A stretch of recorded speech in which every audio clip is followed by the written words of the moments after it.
قرآن کی سردار آیت جو افطاری کے وقت 21 مرتبہ پڑھے گا، اللہ کے ولی کہتے ہیں وہ بیٹھے بٹھائے مالدار ہو جائے گا انشاءاللہ۔ محترم ناظرین، اللہ کے ولی کہتے ہیں چھوٹی سی اور پیاری سی قرآن کی یہ آیت جو شخص افطاری کے وقت صرف 21 مرتبہ پڑھتا ہے تو اللہ پاک اپنے اس بندے سے اتنا خوش اور راضی ہوتا ہے، اس کے گھر میں رزق کی بارش کر دیتا ہے۔ تو ناظرین، افطاری کا وقت وہ وقت ہے جو دعاؤں کی قبولیت کا وقت ہے۔ اس وقت ایک ایسی گھڑی ہے جس میں ہر دعا فوراً قبول ہوتی ہے۔ تو جو قرآن کی یہ سردار آیت پڑھ کر جو بھی دعا مانگے گا، ہاتھ نیچے آنے سے پہلے اس کی دعا قبول ہو چکی ہوگی انشاءاللہ۔ محترم ناظرین، اسلام ایک کامل اور جامع دین ہے جو زندگی کے ہر پہلو میں رہنمائی فراہم کرتا ہے۔ روزہ اسلام کے بنیادی ارکان میں سے ایک ہے اور رمضان المبارک کا مہینہ خصوصی برکتوں اور رحمتوں کا حامل ہے۔ اس مہینے میں روزے دار صبح صادق سے لے کے غروب آفتاب تک بھوک اور پیاس کی حالت میں اللہ کی رضا کے لیے صبر کرتا ہے۔ جب سورج غروب ہوتا ہے اور افطاری کا وقت آتا ہے تو یہ لمحہ نہایت بابرکت اور رحمتوں سے بھرپور ہوتا ہے۔ قرآن و حدیث کی روشنی میں افطاری کے وقت کی فضیلت اور دعاؤں کی قبولیت کے حوالے سے ہمیں بے شمار دلائل ملتے ہیں۔ ہمارا آج کا وظیفہ بھی افطاری کے وقت قرآن پاک کی ایک سردار آیت پڑھنے کا وظیفہ ہے کہ جس کو صرف 21 مرتبہ پڑھ لینے سے اللہ کے ولی کہتے ہیں کہ پڑھنے والا بیٹھے بٹھائے مالدار بن جاتا ہے، اس کے رزق میں برکت، وسعت اور کشادگی فرما دی جاتی ہے، اس کی مالی تنگ دستی دور کر دی جاتی ہے، اس پر رزق کی بارش اور اللہ تعالیٰ کی رحمت برستی رہتی ہے۔ افطاری کے وقت کی اہمیت، اس کے فضائل، نبی کریم صلی اللہ علیہ وسلم کی سنت اور اس وقت کی جانے والی دعاؤں کی قبولیت کے بارے میں آپ کو تفصیل سے بتایا جائے گا۔ تو اس کے لیے گزارش ہے کہ قرآن پاک کی وہ سردار آیت جاننے کے لیے اور افطاری کے وقت کی اہمیت و فضیلت، دعاؤں کی قبولیت کے بارے میں جاننے کے لیے ویڈیو کو آخر تک لازمی دیکھیے گا تاکہ کوئی بھی بات رہ نہ جائے اور آپ افطاری کے وقت کی جانے والی دعاؤں کے حوالے سے اور قرآن پاک کی سردار آیت کے پڑھنے کے حوالے سے تمام فضائل و برکات کا جائزہ لے سکیں اور اس عمل کو کر سکیں۔ دوستو، ویڈیو آپ نے بالکل بھی سکپ کر کے یا کاٹ کر نہیں دیکھنا۔ عمل کا کوئی بھی حصہ چھوٹ گیا تو وظیفہ اثر نہیں کرے گا۔ پھر بعد میں آپ لوگ کمنٹس کرتے ہیں کہ ہمارے وظائف اثر نہیں کرتے، ہماری دعائیں اثر نہیں کرتی۔ اس کی اصل وجہ کہ آپ ویڈیو کو کاٹ کر یا سکپ کر کے دیکھتے ہیں، کوئی ایک خاص بات یا اہم بات رہ جاتی ہے جس کی وجہ سے وظیفہ اثر نہیں کر پاتا۔ محترم ناظرین، اللہ تعالیٰ نے قرآن مجید میں رمضان اور روزے کی فضیلت کا ذکر کیا ہے۔ اے ایمان والو، تم پر روزے فرض کیے گئے جیسے تم سے پہلے لوگوں پر فرض کیے گئے تھے تاکہ تم پرہیزگار بن جاؤ۔ اسی طرح قرآن میں یہ بھی فرمایا گیا، اور جب میرے بندے تم سے میرے بارے میں سوال کریں تو میں قریب ہوں، میں دعا کرنے والے کی دعا قبول کرتا ہوں جب وہ مجھ سے دعا کریں۔ بس انہیں چاہیے کہ وہ میرا حکم مانیں اور مجھ پر ایمان لائیں تاکہ وہ ہدایت پائیں۔ یہ آیت قرآن کے احکام کے درمیان آئی ہے جس سے معلوم ہوتا ہے کہ رمضان، روزہ اور بالخصوص افطار کے وقت دعا کی قبولیت کا خصوصی مقام ہے۔ ناظرین محترم، نبی کریم صلی اللہ علیہ وسلم نے افطاری کے وقت کی اہمیت اور اس کے اجر کو واضح کرتے ہوئے فرمایا، 3 افراد کی دعا رد نہیں کی جاتی: عادل حکمران، روزہ دار جب وہ افطار کرے، اور مظلوم کی دعا۔ یہ حدیث واضح طور پر بتاتی ہے کہ افطار کے وقت روزہ دار جو دعا مانگتا ہے وہ قبول ہوتی ہے، لہٰذا اس وقت ہر مسلمان کو اللہ کے حضور عاجزی کے ساتھ دعا کرنی چاہیے۔ افطاری میں جلدی کرنے کی ترغیب، نبی کریم صلی اللہ علیہ وسلم نے فرمایا، لوگ ہمیشہ بھلائی میں رہیں گے جب تک وہ افطاری میں جلدی کرتے رہیں گے۔ یہ حدیث اس بات کو واضح کرتی ہے کہ افطار میں جلدی کرنا ایک پسندیدہ عمل ہے اور اس میں بھلائی اور برکت ہے۔ افطار کرانے کی فضیلت کے بارے میں نبی کریم صلی اللہ علیہ وسلم نے فرمایا، جس نے کسی روزہ دار کو افطار کرایا اسے بھی روزہ دار کے برابر ثواب ملے گا، بغیر اس کے کہ روزہ دار کے اجر میں کوئی کمی ہو۔ یہ حدیث ہمیں افطار کرانے کی فضیلت کے بارے میں آگاہ کرتی ہے اور ہمیں زیادہ سے زیادہ لوگوں کو افطار کروانے کی ترغیب دلاتی ہے۔ ناظرین محترم، ویسے تو بہت سی دعائیں ہیں لیکن افطاری کے وقت کی اہمیت اور فضیلت کو مد نظر رکھتے ہوئے کچھ ایسی دعائیں ہیں جن کے بارے میں آپ کو بتاتی چلوں جو قرآن حدیث کی روشنی میں بہت ہی زیادہ اہمیت کے حامل ہیں۔ نبی کریم صلی اللہ علیہ وسلم افطار کے وقت مختلف دعائیں مانگا کرتے تھے، ان میں سے چند مشہور دعائیں درج ذیل ہیں۔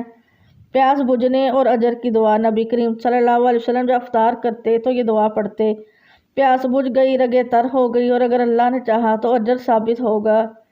افطاری کے وقت کی دعا کی قبولیت۔ نبی کریم صلی اللہ علیہ وسلم نے فرمایا: روزہ دار کے لیے افطار کے وقت دعا کی قبولیت ہے، لہٰذا افطار سے قبل اور بعد میں ہر مسلمان کو اللہ سے اپنی حاجات اور مغفرت کی دعا مانگنی چاہیے۔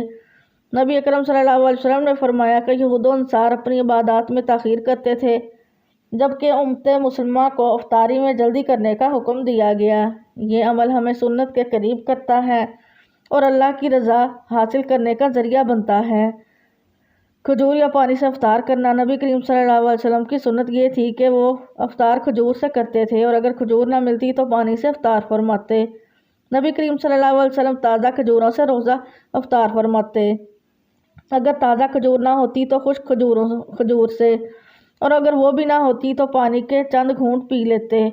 افطار سے پہلے دعا کرنا۔ چونکہ افطار کے دعا کی قبولیت کی خاص گھڑی ہوتی ہے، اس لیے روزہ دار کو چاہیے کہ وہ اس وقت اپنے لیے، اپنے اہل خانہ کے لیے اور پوری امت مسلمہ کے لیے دعا کرے۔ شکر گزاری اور تقویٰ۔ افطار کے وقت ہمیں اللہ کی نعمتوں کا شکر ادا کرنا چاہیے کہ اس نے ہمیں روزہ رکھنے اور پھر افطار کی سہولت عطا فرمائی۔ افطاری اور صدقہ خیرات۔ اسلام میں دوسروں کے ساتھ مل کر کھانے اور روزہ داروں کو کھانا کھلانے کی بڑی فضیلت بیان کی گئی ہے۔ رمضان میں افطاری کرانا ایک بہت بڑے اجر کا سبب ہے۔ نبی کریم صلی اللہ علیہ وسلم نے فرمایا: جو کسی روزہ دار کو افطار کروائے گا اسے روزہ دار کے برابر اجر ملے گا، اور روزہ دار کے اجر میں کوئی کمی نہ ہوگی۔ تو ناظرین محترم، ہمیں بھی رمضان المبارک میں نیکی کے کاموں میں بڑھ چڑھ کر حصہ لینا چاہیے اور اپنی استطاعت کے مطابق زیادہ سے زیادہ غریبوں، مسکینوں اور ضرورت مندوں کو افطار کروائیں، تاکہ ہم اس عظیم اجر کے مستحق بن سکیں اور ڈھیروں ساری رحمتیں اور برکتیں اس ماہ مبارک میں سمیٹ سکیں۔ ناظرین، قرآنی آیات کی تلاوت کی بے شمار برکات اور فضیلتیں ہیں جو دنیا اور آخرت میں کامیابی، روحانی سکون اور گناہوں کی معافی کا ذریعہ بنتی ہیں۔ قرآن پاک اللہ کا کلام ہے اور اس کی تلاوت سے بے شمار نعمتیں حاصل ہوتی ہیں۔ قرآن پاک کی تلاوت کی بہت سی برکتیں اور فضیلتیں ہیں۔ قرآن پاک کی تلاوت سکون اور ہدایت کا ذریعہ ہے۔ اللہ تعالیٰ فرماتا ہے: یہ قرآن وہ راہ دکھاتا ہے جو بالکل سیدھی ہے۔ جو شخص قرآن پڑھتا ہے اور اس پر عمل کرتا ہے وہ سیدھے راستے پر چلتا ہے اور دنیا و آخرت میں کامیابی پاتا ہے۔ دلوں کا اطمینان۔ اللہ تعالیٰ فرماتا ہے: سن لو، اللہ کے ذکر سے ہی دلوں کو اطمینان حاصل ہوتا ہے۔ قرآن کی تلاوت سے دل کی بے چینی ختم ہوتی ہے اور ذہنی سکون حاصل ہوتا ہے۔ قرآن پاک پڑھنے والے کے لیے گناہوں کی معافی کا ذریعہ ہے۔ رسول اللہ صلی اللہ علیہ وسلم نے فرمایا: جو شخص قرآن پڑھتا ہے اور اس پر عمل کرتا ہے، قیامت کے دن اس کے والدین کو ایسا تاج پہنایا جائے گا جس کی روشنی سورج سے زیادہ ہوگی۔ قرآن پڑھنا نہ صرف بندے کے لیے بلکہ اس کے والدین کے لیے باعث نجات ہے۔ دیگر فضیلت اور برکتوں کے ساتھ ساتھ قرآن پاک کی تلاوت شفاعت کا ذریعہ بھی ہے۔ نبی کریم صلی اللہ علیہ وسلم نے فرمایا: قیامت کے دن قرآن اپنے پڑھنے والے کے حق میں شفاعت کرے گا۔ جو شخص قرآن کی تلاوت کرتا ہے قیامت کے دن یہ اس کے لیے سفارشی بنے گا۔ نبی کریم صلی اللہ علیہ وسلم نے فرمایا: اللہ تعالیٰ اس کتاب کے ذریعے بعض لوگوں کو بلند درجات عطا فرماتا ہے اور بعض کو ذلیل کرتا ہے۔ جو شخص قرآن کو اپناتا ہے اللہ اس کے درجے بلند کرتا ہے۔ مسند احمد کی ایک روایت ہے کہ جس گھر میں قرآن پڑھا جاتا ہے وہاں خیر و برکت نازل ہوتی ہے، شیطان دور بھاگتا ہے اور رحمت کے فرشتے رحمت کے سائے میں لے لیتے ہیں۔ قرآن کی تلاوت گھروں میں سکون، برکت اور اللہ کی رحمت لاتی ہے۔ قرآن پاک کی تلاوت کرنے سے انسان کی دنیا آخرت سنور جاتی ہے، اس کی قبر کی منزلیں آسان ہو جاتی ہیں، کیونکہ قرآن پاک میں سورۃ الملک قبر کے عذاب سے بچاتی ہے۔ جو شخص قرآن کی مخصوص صورتیں پڑھتا ہے وہ قبر کے عذاب سے محفوظ رہے گا۔ قرآن پاک کی تلاوت کرنے پر انسان کو بے شمار نیکیاں ملتی ہیں۔ نبی کریم صلی اللہ علیہ وسلم نے فرمایا: جو شخص قرآن کا ایک حرف پڑھے گا اسے اس کے بدلے میں 10 نیکیاں ملیں گی۔ یہ ایک ایسا عمل ہے جس کا اجر بہت عظیم ہے۔ ناظرین، اللہ تعالیٰ کی ذات سے مایوس نہ ہوں، کیونکہ ہر تکلیف و آزمائش اور خوشی اللہ رب العزت کی طرف سے ہے، اس لیے پریشانیوں اور مصائب کے حل کے لیے اللہ تعالیٰ کی طرف متوجہ ہوں۔ اللہ تعالیٰ کی طرف توبہ استغفار کے ذریعے بھی متوجہ ہوں اور اپنے مسائل کا حل اللہ تعالیٰ کے حوالے کر دیجیے اور اللہ تعالیٰ کو اپنے مسائل کے حل کا وکیل بنا دیجیے تو اللہ تعالیٰ آپ کو بے آسرا کبھی نہیں چھوڑے گا انشاءاللہ۔ ناظرین، یہ ایک حقیقت ہے کہ شیطان انسان کا کھلا دشمن ہے۔ اس کی ہمیشہ یہ کوشش رہتی ہے کہ کسی بھی طرح انسان کو خدا سے دور کر دے۔ جب ایک بار وہ انسان کو خدا کے راستے سے بھٹکانے میں کامیاب ہو جاتا ہے تو پھر اس کی اگلی چال یہ ہوتی ہے کہ انسان کو خدا کی رحمت سے مایوس کر دے، اس طرح اسے ہمیشہ رب کی نافرمانی والے راستے پر چلاتا رہے۔ لیکن اللہ تعالیٰ نے انسان کو سب سے زیادہ جس کی امید دلائی ہے وہ اس کی رحمت ہی ہے۔ قرآن مجید اور احادیث مبارکہ میں انسانوں کو مختلف پیروں اور انداز میں سب سے زیادہ خدا کی رحمت کی امید دلائی گئی ہے۔ رحمت خدا اللہ تعالیٰ کی صفات میں سے ایک صفت ہے جس سے اس نے اپنے آپ کو مصنف کیا، اور وہ یہ صفت جو کائنات کی ہر چیز پر حاوی ہے۔ پوری کائنات رحمت الہی کے مظہر ہے، اس لیے قرآن مجید میں ارشاد فرمایا، میری رحمت ہر چیز سے وسیع ہے، اور اس لیے اللہ تعالیٰ نے اپنے آخری رسول صلی اللہ علیہ وسلم کو سراپا رحمت بنا کر بھیجا۔ اسی طرح شرعی احکامات میں بھی رحمت کی صفات کو نمایاں حیثیت دی ہے۔ ابو الکلام آزاد لکھتے ہیں کہ قرآن پاک خدا کی کسی صفت کو بھی اس کثرت کے ساتھ نہیں دہرایا اور نہ ہی کوئی مطلب اس درجہ اس کی صفات میں نمایاں ہے جس قدر رحمت ہے۔ اگر قرآن کے وہ تمام مقام جمع کیے جائیں جہاں رحمت کا ذکر کیا گیا ہے تو 300 سے زائد ہوں گے۔ اگر وہ تمام مقامات بھی شامل کر لیے جائیں جہاں اگر چنانچہ رحمت لفظ استعمال نہیں ہوا لیکن ان کا تعلق رحمت ہی سے ہے، مثلاً ربوبیت، مغفرت، رافیت، غفور الرحیم وغیرہ، تو پھر یہ تعداد اس حد تک پہنچ جاتی ہے کہ کہا جاتا ہے قرآن اول سے آخر تک اس کے سوا کچھ نہیں ہے کہ رحمت الہی قیام ہے۔ اس کی رحمت کی کوئی حد اور انتہا نہیں ہے، اس لیے یہ اس کی خدا کی صفت ہے جس کی اپنی کوئی حد نہیں۔ ناظرین محترم، اللہ کے ولی کہتے ہیں، چھوٹی سی اور بہت ہی پیاری قرآن کی آیت جو شخص افطاری کے وقت صرف 21 مرتبہ پڑھتا ہے تو اللہ پاک اپنے اس بندے سے اتنا خوش اور راضی ہوتا ہے، اس کے گھر میں رزق کی بارش کرتا ہے۔ تو ناظرین، افطاری کا وقت وہ وقت ہے جو دعاؤں کی قبولیت کا وقت ہے۔ اس وقت ایک ایسی گھڑی ہے جس میں ہر دعا فوراً قبول ہوتی ہے۔ تو قرآن کی یہ سردار آیت پڑھ کر جو بھی دعا مانگے گا، ہاتھ نیچے آنے سے پہلے اس کی وہ دعا قبول ہو چکی ہوگی انشاءاللہ۔ افطار کروائیے، ثواب کمائیے۔ کسی روزہ دار مسلمان کو روزہ افطار کروانا ثواب کا کام ہے، اور احادیث مبارکہ میں اس کے بہت سے فضائل بیان کیے گئے ہیں۔ چنانچہ نبی کریم صلی اللہ علیہ وسلم کا فرمان بشارت نشان ہے، جس نے حلال کھانے یا پانی سے کسی روزہ دار کو روزہ افطار کروایا، فرشتے ماہ رمضان کے اوقات میں اس کے لیے استغفار کرتے ہیں، اور جبرائیل امین علیہ السلام شب قدر میں اس کے لیے استغفار کرتے ہیں۔ سرکار دو عالم صلی اللہ علیہ وسلم نے ارشاد فرمایا، ماہ رمضان میں جو کسی روزہ دار کو روزہ افطار کرائے گا تو وہ اس کے گناہوں کی مغفرت کا باعث ہوگا، اور اس کی گردن جہنم کی آگ سے آزاد کر دی جائے گی، نیز اسے اس روزہ دار کے برابر ثواب ملے گا، اور روزہ دار کے ثواب میں کوئی کمی نہ ہوگی۔ کیا پیٹ بھر کر کھلانے پر ہی یہ ثواب ملے گا؟ میٹھے میٹھے اسلامی بھائیوں، روزہ دار کو پیٹ بھر کر کھلانا ضروری نہیں، بلکہ جو کسی روزہ دار کو پانی بھی پلا دے اسے بھی انعام و اکرام عطا فرمائے جانے کی بشارت دی گئی ہے۔ چنانچہ نبی کریم صلی اللہ علیہ وسلم نے فرمایا، اللہ تعالیٰ یہ روزہ افطار کروانے کا ثواب اس شخص کو بھی دے گا جو ایک کھجور یا ایک گھونٹ پانی یا ایک گھونٹ دودھ سے روزہ افطار کروائے، اور جس نے روزہ دار کو پیٹ بھر کر کھلایا اللہ تعالیٰ اس کو میرے حوض سے پلائے گا کہ کبھی پیاسا نہ ہوگا یہاں تک کہ جنت میں داخل ہو جائے۔ حکیم الامت مفتی احمد یار خان نعیمی رحمۃ اللہ علیہ فرماتے ہیں، روزہ افطار کروانے والے کو 3 فائدے ہوتے ہیں: گناہوں سے بخشش، دوزخ سے آزادی، اور اسے روزے کا ثواب۔ مزید فرماتے ہیں، خیال رہے کہ روزہ دار افطار کروانے سے ثواب روزہ تو مل جاتا ہے مگر اس سے روزہ ادا نہیں ہوتا، لہٰذا کوئی امیر لوگوں کو افطار کروا کے خود روزہ سے بے نیاز نہیں ہو سکتا، روزے تو رکھنے ہی پڑیں گے۔ اجتماعی افطاری کروانے والے توجہ فرمائیں، بعض لوگ ماہ رمضان میں مختلف مقامات پر مسافروں اور عام لوگوں کے لیے اجتماعی افطاری کا اہتمام کرتے ہیں۔ یہ ایک اچھا عمل ہے، لیکن اس بات کا ضرور خیال رکھنا چاہیے کہ رزق کی بے قدری اور بے توقیری نہ ہو، نیز راہ گیروں کو بھی پریشانی نہ ہو اور نہ ہی لوگوں کا راستہ تنگ ہو۔ افطار کے دوران 2 احتیاطی تدابیر: 1، بعض لوگ افطار کے دوران کھانے پینے میں اس قدر مشغول ہوتے ہیں کہ نماز مغرب کی جماعت چھوڑ دیتے ہیں اور گھر میں ہی نماز پڑھ لیتے ہیں، حالانکہ بلا کسی شرعی عذر مجبوری کے مسجد کی 5 وقت نماز کی جماعت ترک کرنا گناہ ہے۔ نمبر 2، دن کا طویل حصہ خالی پیٹ رہنے کے بعد اسے ایک دم انواع و اقسام کی چیزوں سے بھر دینا صحت کے لیے نقصان دہ ہے۔ بہتر یہ ہے کہ کم سے کم چیزوں سے مثلاً ایک آدھ کھجور اور پانی سے افطار کیجیے اور اچھی طرح منہ صاف کر کے نماز باجماعت میں شریک ہوں۔ فیضان رمضان جاری رہے گا انشاءاللہ۔ تو ناظرین محترم، وقت کی نزاکت کو مد نظر رکھتے ہوئے چلتے ہیں آج کے وظیفے کی جانب کہ قرآن کی وہ کون سی سردار آیت ہے کہ جس کو آپ نے افطار کے وقت پڑھنا ہے۔ اللہ کے ولی کہتے ہیں کہ اس آیت کو پڑھنے والا بیٹھے بٹھائے مالدار ہو جاتا ہے، اس کی تمام حاجات پوری ہو جاتی ہیں، اس کی تنگ دستیاں دور ہو جاتی ہیں، اس کی مالی پریشانیاں دور ہو جاتی ہیں۔ اس کو اللہ تعالیٰ غیب سے رزق عطا فرماتا ہے اور اتنا عطا فرماتا ہے کہ وہ خود دیکھ کر حیران ہو جاتا ہے۔ تو ناظرین محترم، آپ نے وظیفہ کرنے کے لیے سب سے پہلے وضو کر لینا ہے۔ باوضو جب آپ دسترخوان پر بیٹھ جائیں تو افطاری سے کچھ دیر پہلے سب سے پہلے آپ نے پیارے آقا صلی اللہ علیہ وسلم کی ذات اقدس پر درود پاک کا نذرانہ پیش کرنا ہے۔ ایک بار ثواب کی نیت سے میرے ساتھ بھی درود شریف پڑھ لیں۔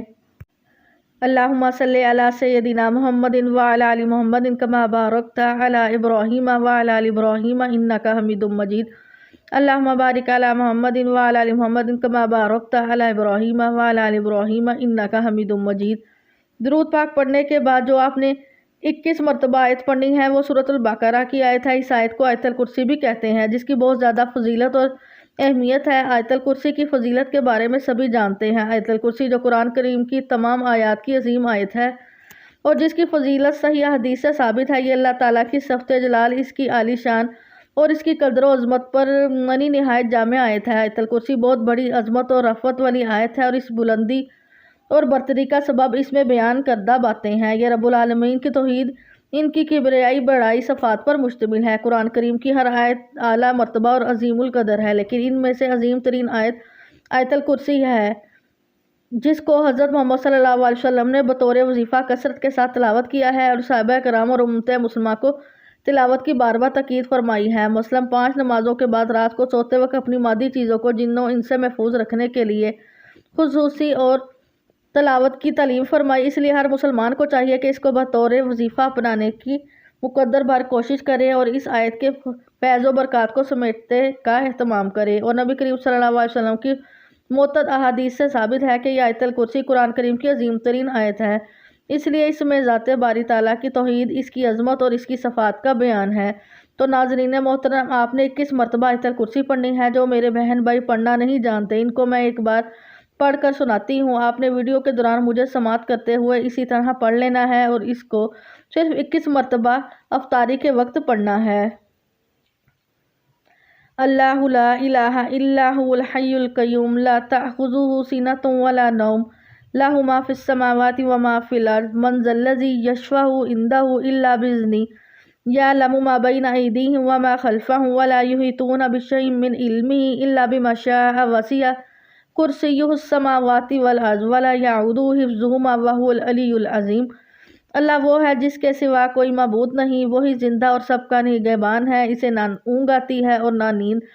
آسمانوں اور زمین میں جو کچھ بھی ہے سب اسی کا ہے۔ کون ہے جو اس کی اجازت کے بغیر اس کے حضور سفارش کر سکے؟ وہ جانتا ہے جو اس کے سامنے ہے اور جو ان کے پیچھے ہے، اور وہ اس کے علم میں کسی چیز کا احاطہ نہیں کر سکتے مگر جتنا وہ چاہے۔ اس کا عرش آسمانوں اور زمین پر محیط ہے اور ان دونوں کی حفاظت میں اسے کوئی تھکن نہیں ہوتی، اور وہی سب سے بلند اور سب سے عظیم ہے۔ محترم ناظرین، آپ نے 21 مرتبہ آیت الکرسی پڑھنے کے بعد اتنا ہی درود پاک پڑھنا ہے جتنا آپ نے وظیفہ شروع کرنے سے پہلے پڑھا تھا۔ یہ قرآن پاک کی بہت پیاری اور سردار آیت ہے۔ اس کی تلاوت سے شیاطین گھر سے بھاگ جاتے ہیں، اللہ تعالیٰ کی رحمتیں برستی ہیں، انسان اللہ تعالیٰ کی حفظ و امان میں آ جاتا ہے، اس کی تمام خواہشات، تمام حاجات، تمام تمنائیں پوری کر دی جاتی ہیں اور وہ بیٹھے بٹھائے مالدار ہو جاتا ہے۔ تو ناظرین، قرآن کی تلاوت روحانی، جسمانی اور دنیاوی فائدے فراہم کرتی ہے۔ یہ اللہ سے تعلق مضبوط کرتا ہے، مشکلات آسان کرتا ہے، بیماریوں سے نجات دلاتا ہے اور آخرت میں کامیابی کا ذریعہ بنتا ہے۔ اس لیے ہمیں روزانہ قرآن پڑھنے اور اس پر عمل کرنے کی کوشش کرنی چاہیے۔ ناظرین، افطار کا وقت اسلامی عبادات میں نہایت اہمیت کا حامل ہے۔ یہ وہ لمحہ ہے جب روزہ دار اللہ کی نعمتوں پر شکر ادا کرتا ہے اور اس کی نعمتوں کا طلبگار ہوتا ہے۔ قرآن و حدیث کی روشنی میں ہمیں یہ بات معلوم ہوتی ہے کہ افطار کے وقت دعا قبول ہوتی ہے۔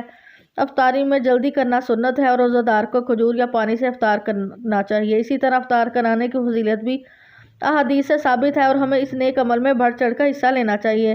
رمضان المبارک میں افطاری کے وقت زیادہ سے زیادہ دعا کرنی چاہیے، استغفار کرنا چاہیے اور اللہ سے اپنی حاجات مانگنی چاہیے، کیونکہ یہ وقت قبولیت کا وقت ہے۔ اللہ تعالی ہمیں رمضان کی برکتوں سے بھرپور استفادہ کرنے اور افطاری کے وقت کی فضیلت کو سمجھنے کی توفیق عطا فرمائے، آمین۔ دعا ہے اللہ تعالیٰ میرا سنانا اور آپ کا سننا اپنی بارگاہ الہی میں قبول و منظور فرمائے اور رمضان المبارک کے اس بابرکت مہینے میں ہمیں زیادہ سے زیادہ غریبوں، مسکینوں اور ضرورت مندوں کو افطار کرانے کی توفیق عطا فرمائے اور رمضان المبارک کی برکات سمیٹنے کی توفیق عطا فرمائے، آمین ثم آمین۔